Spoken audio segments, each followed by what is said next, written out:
All right, so Saints lose to the Minnesota Vikings. Embarrassing, right? I'm numb to the pain at this point. Just embarrassing, pathetic performance, especially on the defensive side of the ball in the first half. The defense they made Josh Dobbs look like he was Reggie Bush at USC. It was ridiculous. I don't know if I've ever seen a team, a Saints team, this bad against running quarterbacks. Now they have struggled in the past, but man, it just seems like every single game we turn these freaking quarterbacks into, prime Michael Vick.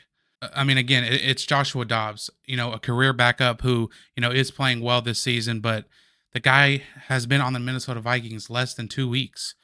He didn't even know where his locker was when he showed up to the Minnesota Vikings stadium today. Think about that. He did not know where his locker was, and he came and he showed out and he embarrassed the Saints defense that is supposed to be one of the better ones in the league. Um, I mean, what do you even say at this point? TJ Hawkinson had over 100 yards alone in the first half. 100 yards alone in the first half with banged up ribs. I mean, when you already have a terrible head coach in Dennis Allen, he's already bad, but then the side of the ball that he's supposed to be a guru in starts to regress. I mean, what more does it take? Get rid of this guy. Please, Mickey, Gale, I'm begging you. Please, please. The Saints are never going to win anything of significance as long as Dennis Allen is in charge of this football team. And it's even time to start taking a harder look at Mickey Loomis as well. And, go back and I'm not going to tell you to go back and watch that game because that was just pain. But did anybody else notice, and I'm still sticking to the first half here, did anybody else notice how much easier the Vikings offense looked? Like I said, with a guy in Joshua Dobbs who just got there, how much more fluid it was, how much more easier it looked compared to how it looked for the Saints with Derek Carr on offense. I mean, Derek Carr's been with the team all offseason, all training camp, all year, and you got a guy on the other side of the field who just got there and just made it look so much easier. Now I know a lot goes into that, but it's just stunning to see, and it's just sickening, really. And speaking of the first half here, Taysom Hill one rush in the first half, and I think he finished with one rush in the entire game. Now, obviously, that has a lot to do with you get blown out early in the lead or early in the game, so you have no choice but to pass the ball. But one rush all game, I think. I know for sure in the first half. That's unacceptable. Again, Chris Olave 0 targets, not zero catches, 0 targets in the entire first half. You come out in the second half, you got to score quick. You get to a fourth and inches, fourth and short, and you have a false start penalty that backs you up and makes you punt. If that is not the epitome of the Dennis Allen led Saints, the Dennis Allen era of the New Orleans Saints, I don't know what is. Penalties, last week you think, oh look, they might have cleaned the penalties up, and then they come back this week and have just way too many killer penalties. That's a that is a Dennis Allen led football team for you. And so, let's talk about it. Derek Carr gets hurt his shoulder and a concussion. Jameis Winston comes in and immediately gives the offense life. He immediately targets Chris Olave for a couple of catches and a really nice touchdown. And, after having 0 targets the entire first half, Chris Olave finished with 8 targets for 6 catches with 94 yards. That's in the second half alone. I think something is to be said about that. That's for him to have 0 targets and catches in the first half and then come back in the second half and do that. I mean, I'm not, one to sit here and tell you that Jameis Winston is better than Derek Carr. I don't believe that. I don't believe Carr is better than Winston, and I don't believe Winston is better than Carr. I think they're the same caliber player. Now, you can say, Carr is maybe the safer pick because, Jameis does throw a lot of picks. I'll accept that argument, but I'm beginning to really feel like the pay discrepancy of the two, because, the contracts are not even close, the numbers.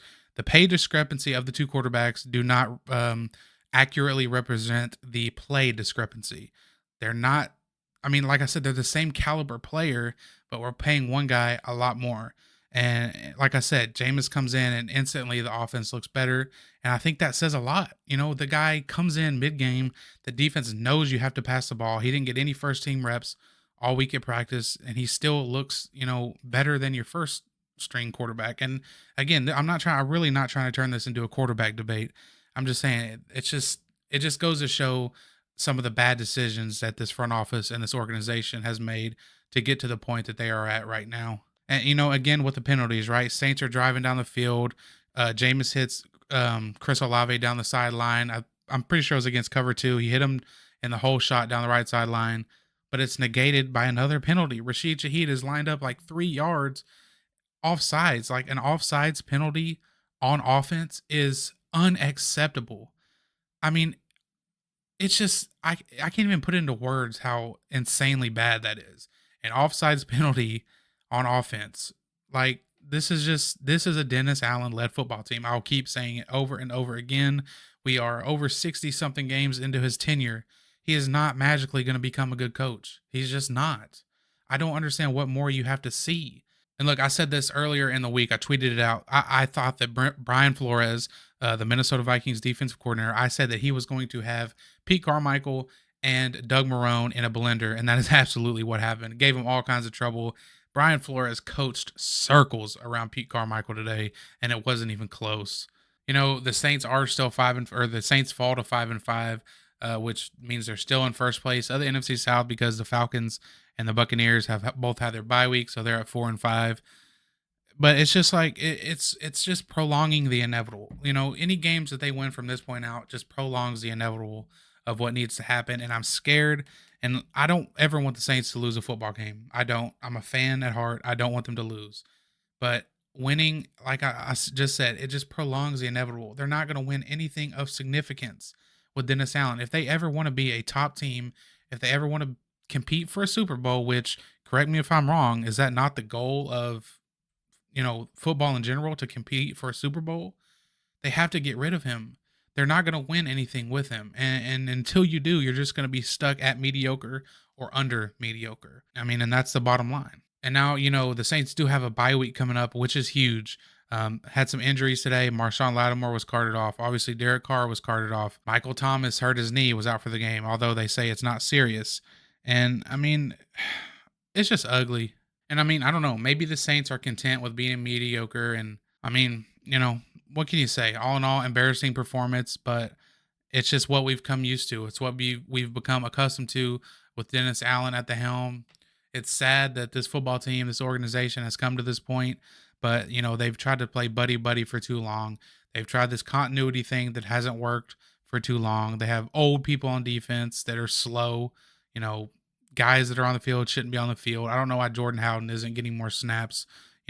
I don't know. There's just a lot of questionable decisions going on with this football team, and it reflects in their record. I'm surprised they even have 5 wins at this point. I honest to God think that with the amount of talent on this team, the Saints should at least be at 7, if not 8 wins right now. But what can you say? It's all bad. Appreciate you guys watching. Peace.